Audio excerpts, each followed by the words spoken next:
Tech Talk, brought to you by our good friends at Hamilton Limousine, and Adam Oldfield, President and CEO of FPM and FPM3 Marketing, is with us once again. Good to see you again, my Hey, friend. good to see you, Bill. What have you been up to? I've been actually quite busy with a bunch of things. We were involved with... You do a lot of rotary stuff. I do tons of rotary. In fact, you know what? I am so Rotarian, non-Rotarian. It's unbelievable. We're involved in the community. There's a community cleanup that's going to be taking place in our area. We're going to be active in the summer right now. Still doing things at Lifesaver Park? Yeah, Lifesaver Park. We're going to do our cleanups coming up in a few weeks. So we're going to be down cleaning up the park, the whole office at FPM Marketing. We're getting the wood chips out. We're going to be sprucing up that Lifesaver Park. And remember that park and charge we did by ProQuip, my client out in Brantford, that little solar paneled charging station we set up? Well, it's still up and running. And so if you're ever out in the Sanford area at Lifesaver Park, you can charge your iPad, your phone. And so we're going to clean it up and get it all organized and otherwise. And I've been actively involved with a lot of auctioneering. I'm not an auctioneer, but I'm going to be out involved in a couple auctioneering products, and I'm going to be involved in the cancer assistant program right here in Hamilton. So I just joined the board on there too. So excellent. On top of everything else I'm involved with, I mean, this was one of my new projects. I'm going to be taking part in. What do you do in your spare time? Well, right now, I look at tech. I love tech. I try to find out what's going on in the technology environment and focus on what's taking place with Samsung and Apple, my friend.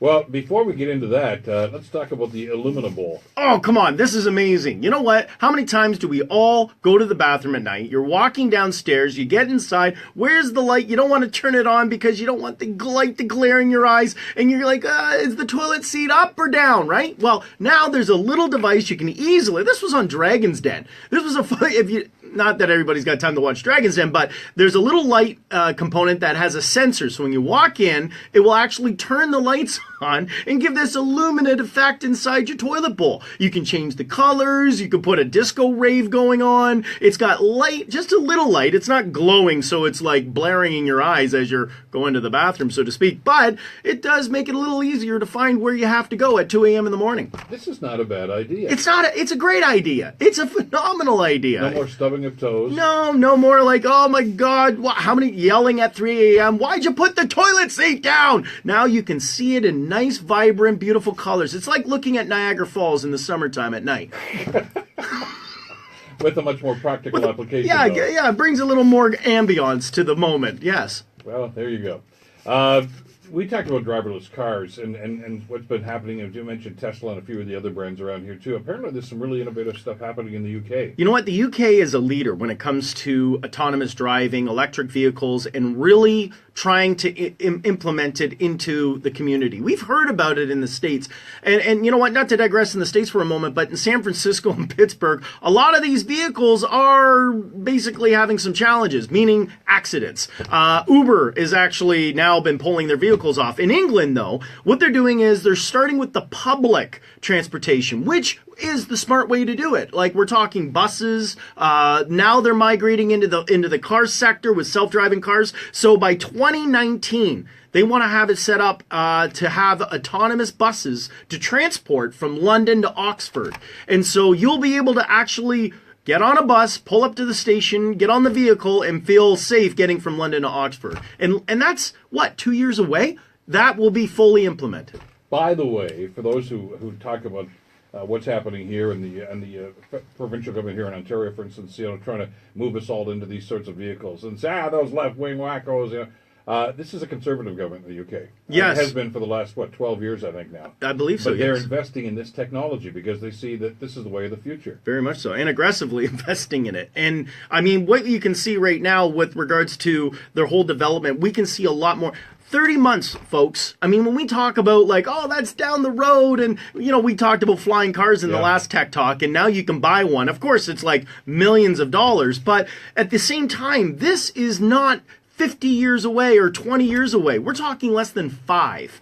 5 years away, we are going to have public autonomous driving vehicles getting us from point A to point B. Now, I want to talk about virtual reality, and you've created, or not you haven't created, but you discovered it. I did this. That's right, Bill. This makes so much sense. Yes. Yeah. Using virtual reality in healthcare. This is going to be a new medical practice they're going to be doing a lot of. What we find is your mind, I mean, our minds are very powerful. We have yet to use it and control it and so forth. But now, yes, and this is a proven medical case where if you're in physical pain or you're feeling ailment or arthritis or otherwise, and you're feeling very uncomfortable, you can now, doctors are prescribing virtual reality where you can wear a helmet and you'll be able to visionize the feeling of flying. You'll be soaring through the mountains in the Appalachians. You'll be able to go through the Philippines and feel the warmth. And they actually set up with fans. They have little, like, to give that sensation you're actually experiencing this. Your motor receptors in your mind and your neural receptors will actually alleviate the pain, giving you the sensation that you're on the beach. You can feel, you can see it, you can hear it, and all of a sudden your body starts to put yourself in a calming state. So this is actually going to be probably medically more incorporated in the future. And by the way, it doesn't take any drugs or there's no after effects. You might get a little motion sickness, but they're working on that. So part of this is going to be really medically, we're going to be seeing a lot of from a medical standpoint, curing stage. Virtual reality is going to be huge coming into the medical field. I mean, it's so elementary when you think about it, because, I mean, if you've got a headache or something like that, I mean, one of the pieces of advice invariably you'll get from somebody is, well, take your mind off the pain. Yeah.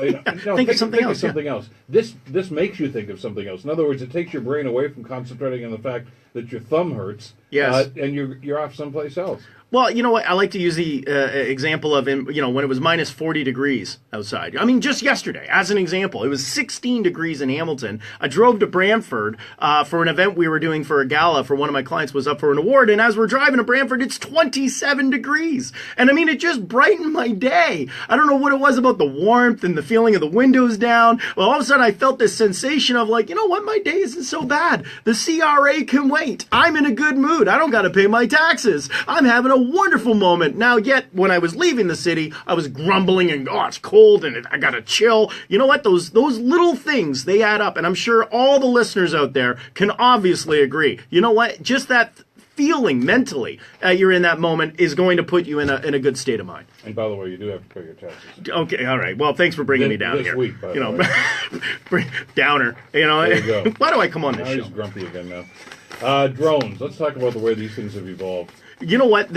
I wanted to outline, we talked about drones for a while. There's rules, there's even guns that shoot them down, but I wanted to talk about a few things that I thought people should be aware of how drones are actually impacting our world in a positive way. These are the top 5 Adams versions of drones, okay, of how they're affecting the world right now. Delivering sexual health and reproductive products. So think about this. In Africa right now, they actually will deliver to remote areas and drop, remember how they drop medical supplies the military will do so? Now they're using drones and they can drop sexual, reproductive, and items for healthcare reasons, condoms and tampons, and, in areas where, they can't go driving out to the Shoppers Drug Mart like we can here. So drones are actually being used to fly out to remote areas and do so. Number 2, they're flying in China at night to check on factories because they do have laws. As much as we want to sit back and say China's out of control, they copy everything, they're destroying the environment. Yes, however, they do have laws, and as such, they're using drones to check what factories are emitting pollutions at night.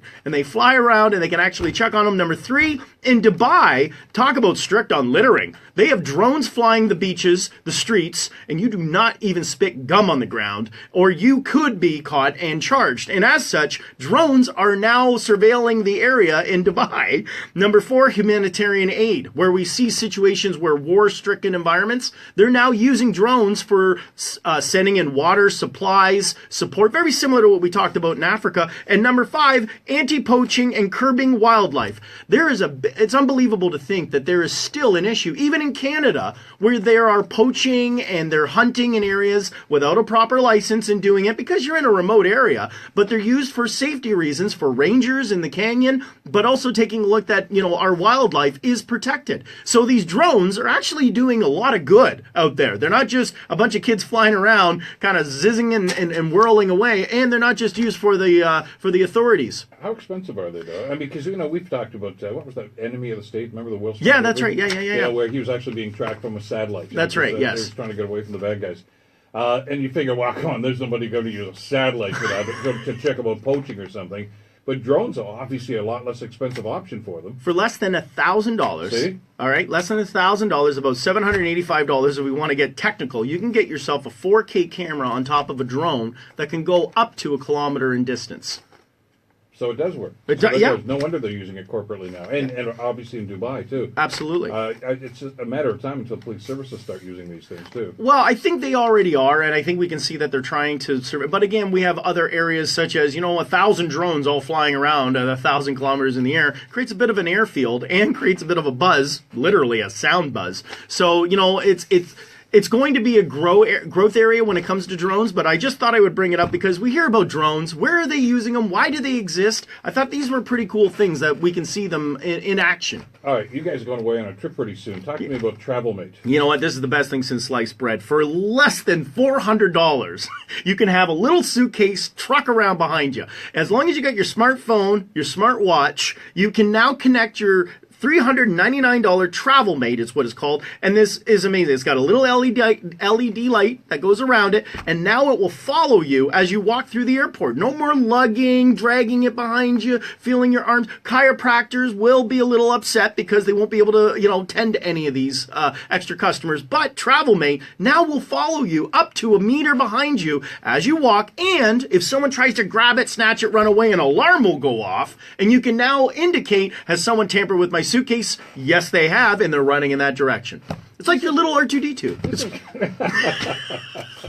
I love it. I love it. That picture in my mind's eye is just phenomenal. It is. It's Speaking great. of robotics, yes, we all know about the robotic vacuum cleaner. Yeah. It's had some problems with it, but I mean, it's becoming wildly popular.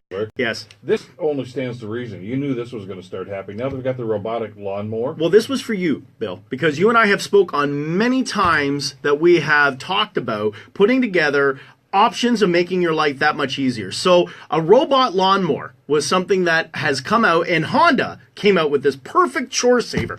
So this product allows you on a surveillance. So it maps out your backyard. It actually will put the lines in place and will allow you to actually piece together a simple, easy to cut, and it runs completely safe. So it cuts your grass at a minimal level so you can raise and lower it, and you don't have to worry about, little accidents that are out in the yard. You got a puppy dog or otherwise. It's got an actual sensor to pick up on those items and will know to avoid and to write and send you a note on your smartphone. So yes, we now can enjoy your backyard barbecue while the little Mimo goes around and cuts your yard. However, I have some very bad news. That is, any teenage child who is expecting their allowance by cutting yards is going to be out of work fairly soon.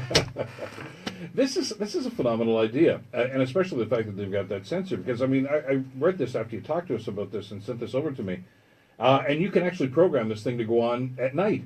Yeah. Just like how if you, for instance, have a water system on your lawn or on your property or something like that. At 11 o'clock at night, it comes up there and it sprays everything like that. It doesn't bother anybody. That's right, yeah. And you can set this thing to go off, and apparently it's quiet. It's not like it's the neighbor's lawnmower that you're at 7 o'clock on Saturday morning, like, for crap, one night I wanted to sleep in. This thing just kind of hums along, and you can wake up in the morning and your grass is cut, and this thing has got and put itself back to bed. Parks itself back in the corner. It puts itself all together, and yes, it's got the lowest, it's almost muffled for that. It's almost somebody out there with a pair of scissors cutting your grass. And it's got an anti-theft thing too. So, one of those, like, you're in the day, the grass is long, it pulls out and starts cutting. It actually has an anti-theft feature on there as well. That will, again, similar to the suitcase, because, we're going to have a bunch of little things following around. This one actually comes with an anti-theft device as well. That's a great idea. And that's Honda. See, I knew Bill would like this. I know I bring these ideas to Bill because I know he's going to really soak it up and just go, this is the best thing. I got to get me one of those things. See, this is why he keeps me on the show, because he gets new ideas all the time. Keep this in mind from the good folks at Honda. Listen, we've had discussions about how some people get frustrated and a little irritated with emojis all the time. Yeah. But somebody's actually come up with a very practical use for these things. Yeah, you know what? I mean, Samsung, congratulations. Stop. I just want to interrupt you. I'll just put the emoji with a smile on it, okay? There. Just to kind of put in a heart. You know what? I'll throw one back at you for a moment. You know what? It's actually, I didn't even realize this, that there is a condition out there that people actually cannot read or speak. And as such, Samsung came up.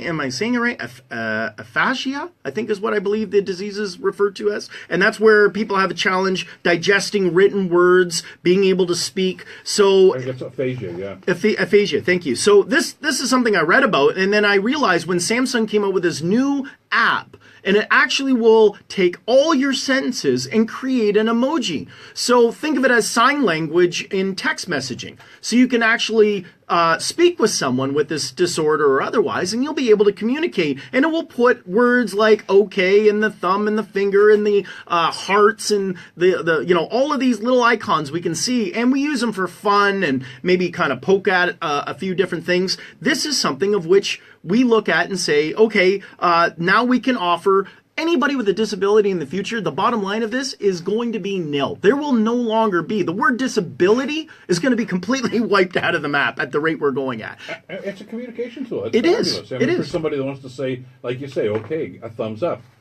And we do this as kind of a joke, obviously, when we go back and forth. But I mean, this could be the major communication tool for somebody who's dealing with that issue. Absolutely, it brings a lot of capabilities that were never there before. We talked about people with, missing an arm, missing a leg. Now we got people that obviously have hard of hearing, visual. We talked about people with eyesight inabilities. Now we're talking about someone who can't speak or read can now communicate. I mean, the world is getting much, much smaller, and there's no limitation at the rate we're moving at. Got a little bit of time left. I want to talk about apps and developing apps. And we've talked in the past about somebody who's developed an app and figured these guys are going to make money from now until when the cows come home.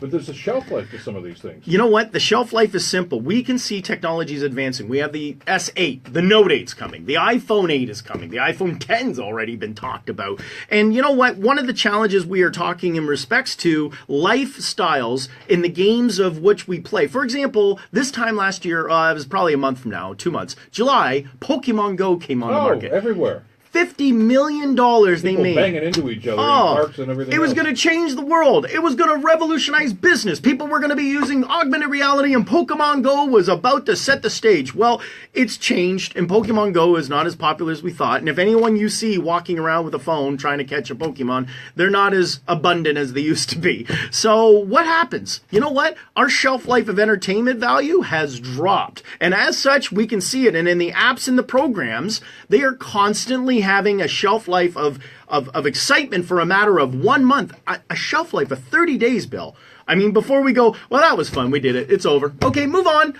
So it's going to be it's a big challenge. It's a massive challenge. And when you think about how many different programs we have available to work with, to use, to involve ourselves with every day, and we look and say, oh my God, this is amazing. Let's jump on the board on this. They've only got a shelf life of 30 days. So the next time you hear of that game, that moment, and everyone's on it, just remember, it's only going to be about 30 days that you'll have to deal with that. Now, number two is Apple's changing. Apple has done something. They've adjusted rates accordingly now, haven't they?